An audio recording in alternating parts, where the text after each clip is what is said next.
Hello everybody, my name is Toyin Oladiran, Christian transformational coach and founder of the Narrowgate Way. Welcome to the W.I.T.N.G CHAT SHOW. W.I.T.N.G stands for What is the Narrowgate Way? And that tells you all about what the show is about. In this show, we are looking at life's real circumstances. We're looking at the things that happen to people in everyday life. The painful things, the mainstream things, the hot topics that we are dealing with in everyday life, and we're asking, what is the Narrowgate Way? What is the world? What is the God view? You know, what would God have us say and think about what is going on, and what will He have us do?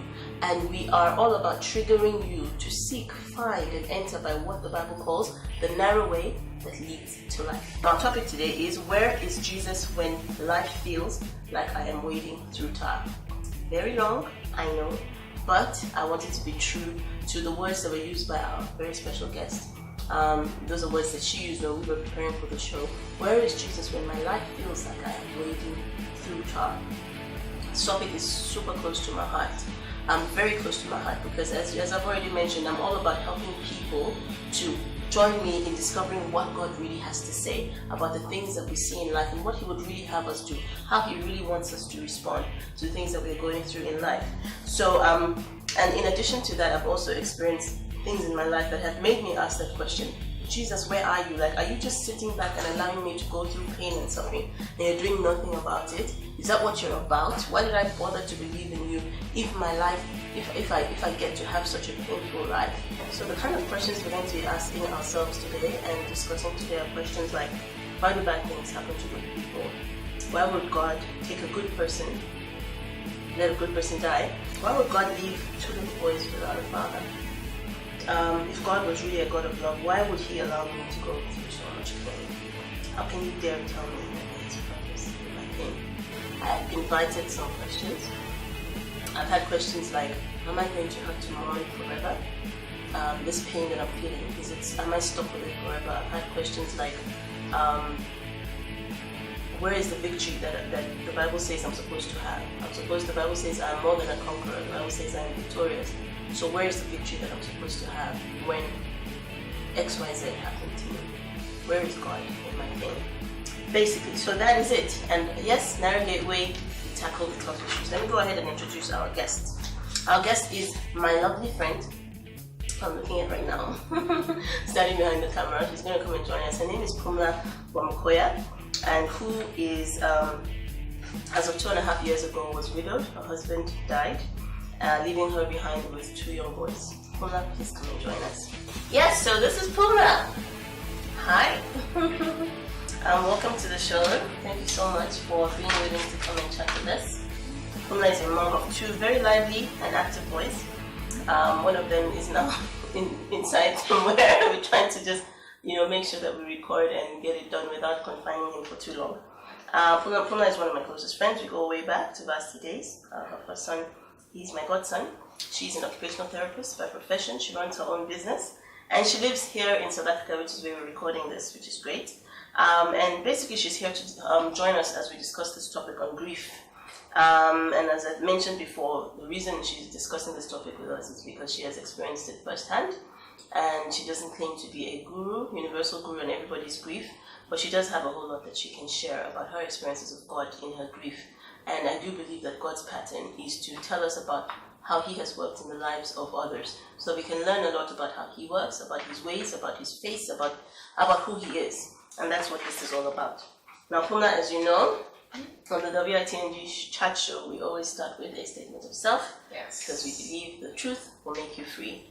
If you're anchored in the truth of who you are in Christ and who God is, then it makes you free. So please share with us your statement of self. Okay, so I wrote my statement of self. Yes. And it reads as follows.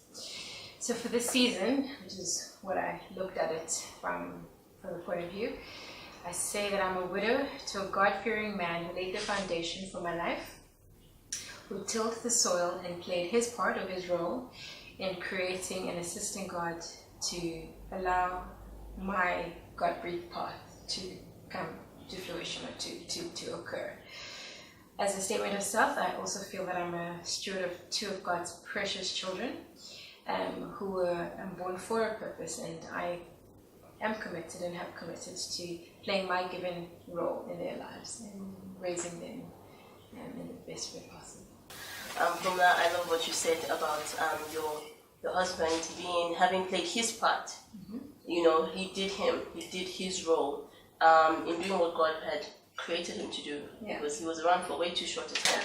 But God had given him some tasks. Yeah. And part of that was to prepare you for the path that you would have, you know, even after his death. I actually want us to start by talking, just going backward to a conversation that you and I had, probably closer to the beginning of the year, where when I started doing what I do now and, you know, doing shows like this, and I said to you, Phumla, you know, would you be interested, you know, in coming on board and telling us a little bit about your story? And you just laughed, like literally, it was just like, you're crazy.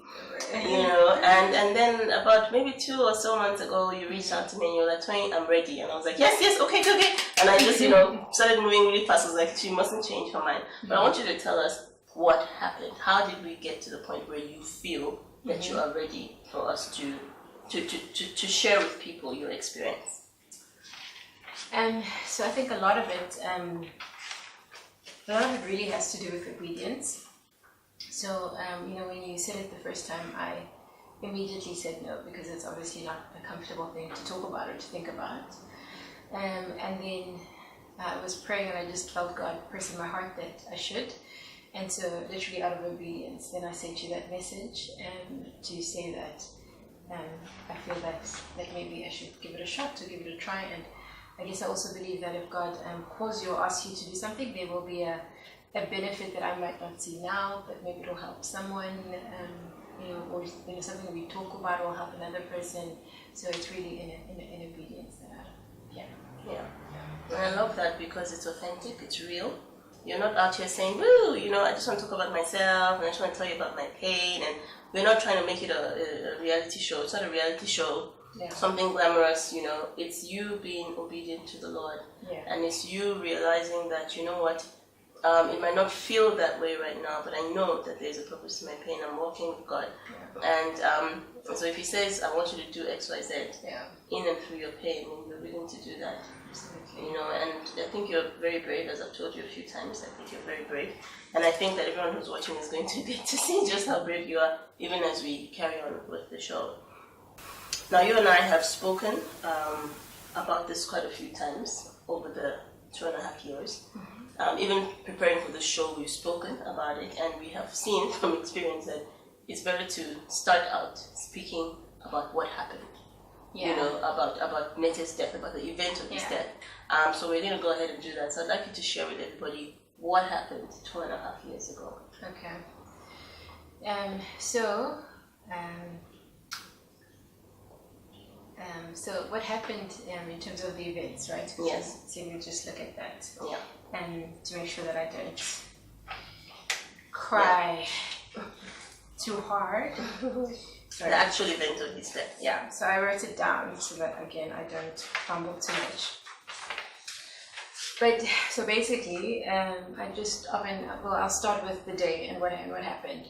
So on the day, it was a normal day. I went to work, he went to work, and he got home sooner than I did from work, and he did what we all have to do with the kids, pick them up, take them to swimming or whatever extra meal they have, and take them home. And then when they got home, they started supper, and so when I got there at about 6, and so I kind of joined in with the process and where they were.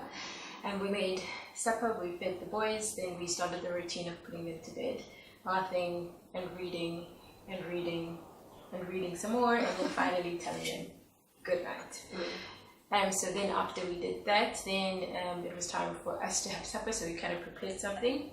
And literally, I guess, as we were planning the weekend and planning what we were going to do, he just kind of stopped talking. So it's like us sitting here and talking, and then I suddenly just don't talk. And initially, you know, even though, you know, we weren't eating at that time, he wasn't eating anything, my initial thought was that something was lodged in his throat. So then I did the whole recovery position, I did the resus, I did the counts, and then I thought maybe I got the counts wrong because I wasn't getting a response. You were doing CPR? Yeah, I was doing CPR on him, and I called a friend of mine who's a doctor, so she was on the phone actually, like, doing the counts with me, so I knew that I was doing the counts. the correct sequence. And before that, I obviously had called my neighbor, asked her to get the paramedics over because I didn't know what to do. And I guess at that moment, all you really feel is heat. Like you don't quite understand what's happening, but in your heart, you know that what's happening is serious. And then you think to yourself that, maybe it'll be okay. And, and maybe 9 out of 10 situations, these things are okay. And after the paramedics arrived and after my friend arrived, then I left. Like there was just too many people suddenly in our house, again trying to resusc him and get him up. And I went to the bedroom and I went into our bathroom and I just kind of sat there and I had, I guess, my first conversation with God, like just in heat and in panic. And I was like, I don't know what's going on here. And I don't know what the plan is, but the first thing you always say is, everything will be okay. And I was on my knees, and so I was praying, and then I suddenly just got a sense that he was gone. And in that moment, I was like, wow, we planned so much in our lives. We planned so many things that this cannot be real. So if at this moment, while I'm on my knees, if you're telling me that he's gone, then I don't know, but you're gonna have to do something really significant, because I'm going to give you 5 years, and if in the 5 years you don't do something miraculous, then I quit. Like, it's been real, but it's like you quit God. Like I quit God. Like that's what I felt. And then I stood up from the bathroom, and then when I went into our sitting room area, then I literally just felt like a presence. I just felt like a wind, like something touched my shoulder, and almost feel like it was descending. And at that point, I really did know that, Nancy had died, that my husband had died. And then obviously the protocol, then I was actually physically told.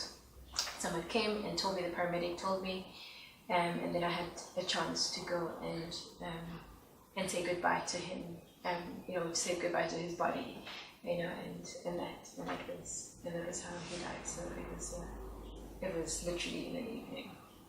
In the evening, very suddenly. Yeah. And you mentioned that the boys, they had been in the room. We put them to sleep. So what happened with the boys? So we had put them to sleep, obviously, as per the time and as per normal. And they just slept through everything. They woke up the next morning, and so maybe he passed away at around 10:30, and they slept through that. And obviously, you had paramedics coming in, you had my family, you had friends, the whole night. You might have had about 20 people in and out of our house, just initially trying to resusc him, and then the ambulance people, and then the pastor, and just the whole process. But they slept through everything, so we had the night, or whoever could think had the night to kind of figure out what to say or how to tell them the next morning what had happened. But yeah, they literally woke up the next day. And how did you end up telling them what had happened? Well, I should have mentioned that. Did we mention their ages? They are now 7 and 4, turning 5 on Sunday. Mm-hmm. So at the time they were 5, 4.5, and 2.5. Yeah. So how did you break that news to them? Well, I think telling them was a little bit difficult. Telling them was difficult because you don't know what to say and you don't know how to say it. And I remember the one thing that I had in my heart was that they mustn't think that their father abandoned them or left them. So I didn't want that feeling of rejection. So I guess to me, how you do things is very important. So to be honest, I don't even know what words came out of our mouths. Maybe something like he didn't choose to leave, and heaven and God, and kind of came through. And it's obviously not something that's spoken about at length before with the boys. So that was the initial kind of response in the way that we indicated it. And then after that, we obviously did play therapy and we did the counseling just to make sure that we had kind of done everything properly, if I can put it that way. Oh, thank you. Thank you for being so brave. And sharing that. If you were to describe your life in those moments of his death, and the months that came after that, how would you describe that?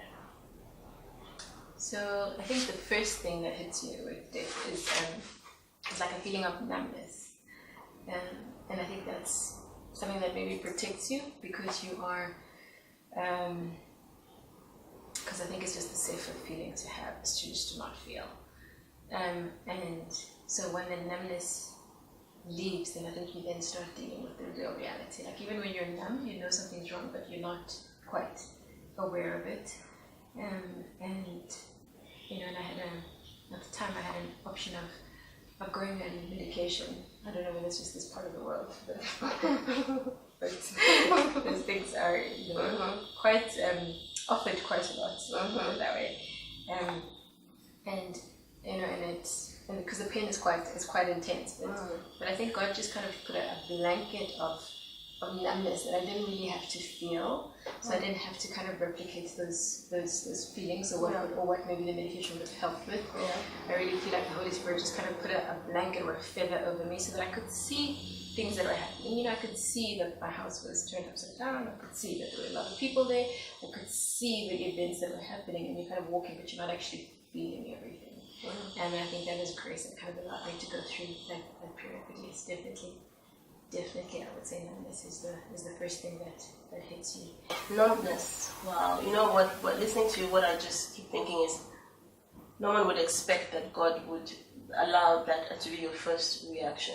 Yeah. You know, I've heard people say. In fact, recently I've heard somebody say, who has been experiencing some really deep grief. Somebody saying, why is everybody's expecting me to fall down on my face and worship God? As in my first reaction, fall down on my face and worship God.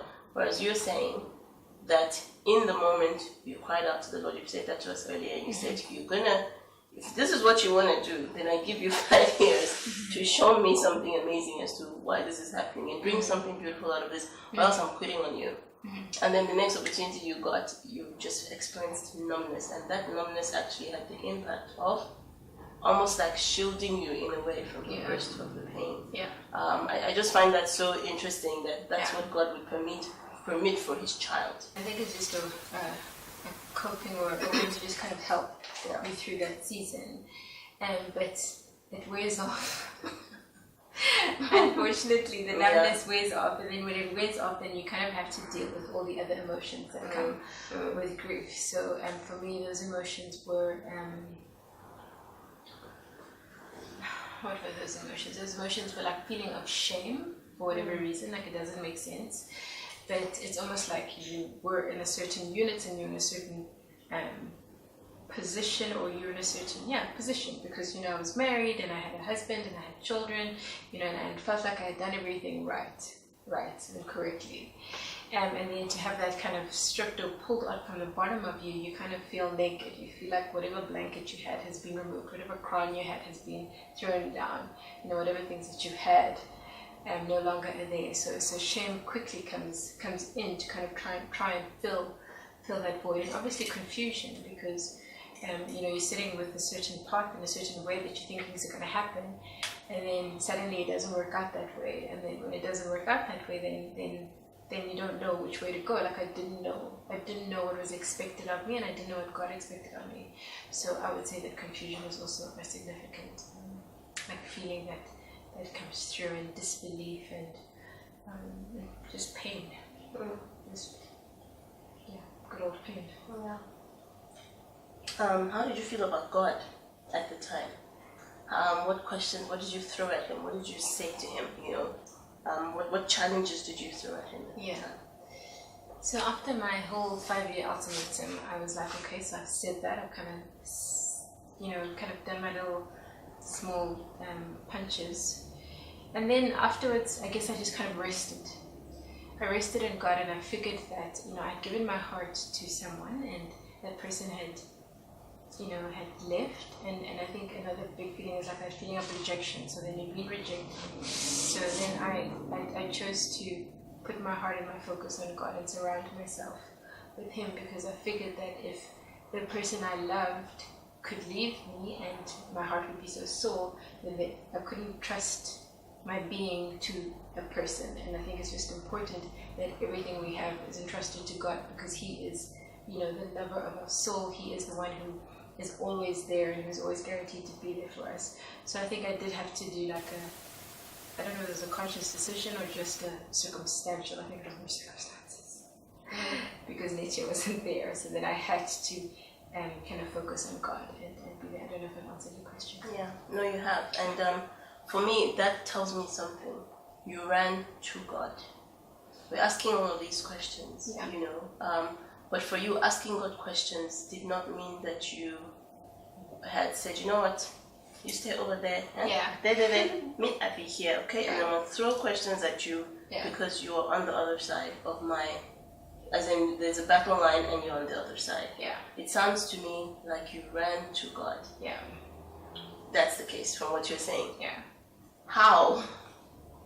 Is that something that came naturally? Because for me, that's the answer to all these questions that we're asking. Yeah. Run to God. Yeah. But how? How do you run to God when He could have, in His might and power, prevented all of these things from happening to you? And in that moment, you still don't understand why He still allowed it to happen. Yeah. How did you manage to run to God? So I think day by day was a big thing that I learned early on, and I tried to enforce. So I would just focus on the grace and the mercy for that day. So I wouldn't focus too far in the future because it crushes you, especially when you plan your future with someone. So I would wake up in the morning and I would look outside and I'd be like, okay, so I'm here, I'm breathing. Okay, so my toes work. Okay, so that's fine. I can stand. Okay, great. Right. And then, then it's just like on a day-to-day basis where you're actually trying to be thankful for the little things as you go along. So I think that was a key focus, or a key thing that I would look at and would try and focus on. And then also, at the beginning, I did a study on Job, and I know people, often will look at his life. Job in the Bible. In the Bible, yeah. And but in my heart, I did feel the Holy Spirit lead me to do another study on him and what his response was. And when you read his response, you realize that you just need to come to God and be. So that being is what God is actually looking for, because there's no right and wrong way to mourn. There's no, so she did this or he did this, so I must do this to live the process. So I was really reliant on God to kind of just walk with me and show me how to do things. And the things that came out, especially initially, was we can't, as children of God, we can't only accept the good from God. Because when Job's wife said he must curse God, he said, who am I that I must just only receive the good and not the bad from the Lord or from God? So I made that decision in my heart to accept what has happened to us, and to accept what has happened to my children, and then work with God in working through all the different things that felt like slapping me in the face. It really did feel like a big, constant slaps as you wade through everything that then comes to you as an aftermath. I mean, some of the statements you've made, I'm just taking them down. Come to God and be.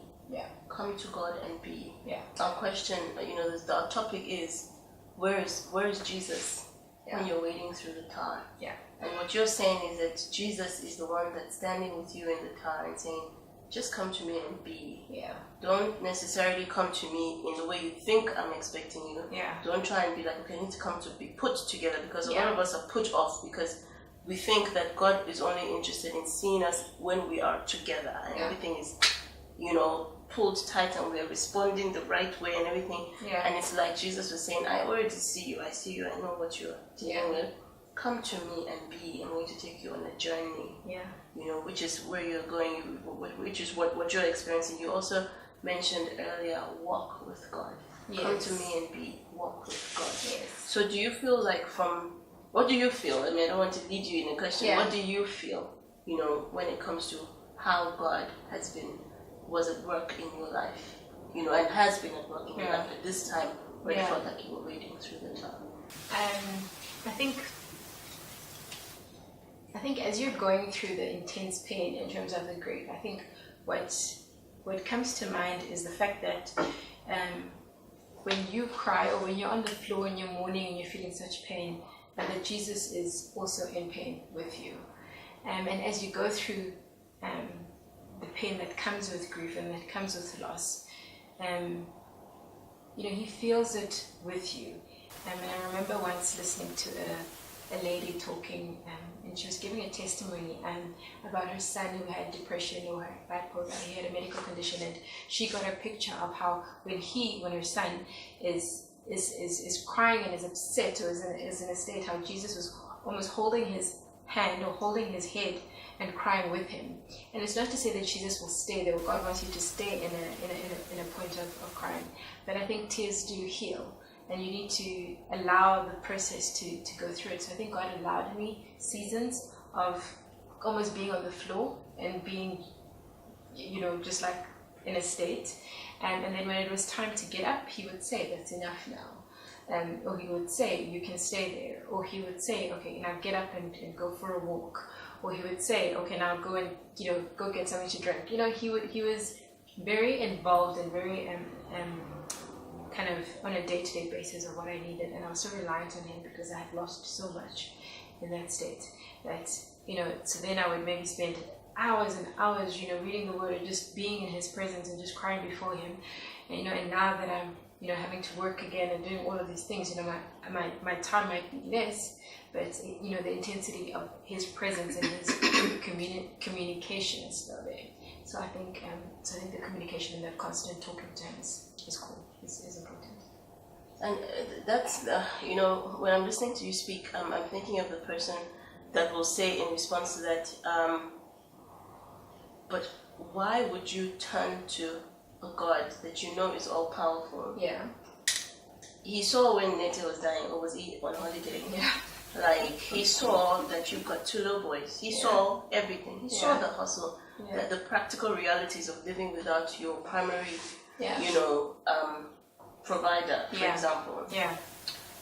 There are those that will experience pain and will fall away from their faith in Christ. Yeah. There are those that don't even have faith in Christ, but they'll experience pain and they will blame the Christ that they don't have faith in, which happens to the best of us. Yeah. There are those who will carry on with their faith in Christ, but they will block out a certain area of their lives as a no, do not disturb. Yeah. Like, God, don't even dare to come here because you've proven yourself to not be faithful. Yes. Do you feel that there is something, that there is a role that you had to play? Yeah. That you had to make certain decisions? Yeah. That influence the path that you have taken and the way in which you have been experiencing your grief in the last 2.5 years. Yeah, I definitely think so. I think you do need to have a point where you decide what you want to happen, and all of this is in hindsight, right? Because now we're looking back. But when you're walking with the Lord, you don't always see the different parts and the different things He's forcing you or leading you. Let me not say forcing, but He's definitely like pushing you in a certain direction to make certain decisions. And I mean, the last decision I made was maybe 3 months ago, maybe even 2 months ago, where I was listening to a sermon about pain, walking away from pain, and then I felt in my heart that I cannot let pain be my crutch, be my thing that I hold on to. This thing has happened, and now I need to move with what I have and move along in terms of that. But I had to come to a point where I sat with the Lord and I said, okay, so I'm a widow, okay, right? I guess I didn't see that coming, but clearly you saw that coming. So what are the next steps? And this is 2.5 years later, like a month into it. Please, I'm on the floor and I'm crying. 2 months into it, I hardly ate. 3 months into it, I had to leave. I had to stop working or change my working conditions. So it's all a process and it's all a journey. And I think what I've just felt is God is just, when I have allowed the Lord to speak into my life, He has spoken very clearly and very decisively about what I have to do. And then I've had to respond to Him. And sometimes I get it right, and sometimes I don't get it right, but I just keep getting up and I keep trying again. And I keep getting up and I keep trying again. Wow. Yeah. That is powerful. That's really, really powerful. And I'm trusting God that the things you're saying, are going to reach somebody that's listening, who's experiencing grief or loss in some way or the other.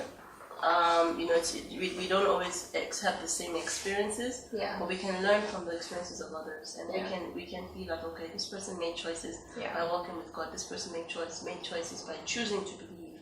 And anytime you chose to believe, God proved Himself faithful to you. I think that's powerful. So I'm really trusting that the spirit of what you're saying somebody will find it comforting. Yeah. And even if, as we're speaking, you don't feel like you're getting the answers that you want. Yeah. My prayer is that regardless of not having answers, the God that we serve is a God that gives comfort and peace even when He doesn't give you the answer. Because we know He doesn't always give us answers, but He always promises us peace if we receive it, and in Him is His peace. So my prayer is that even as we're speaking, Phumla has found many answers. I know she hasn't found all of them, but she has definitely found quite a few that she needed to find. Yeah.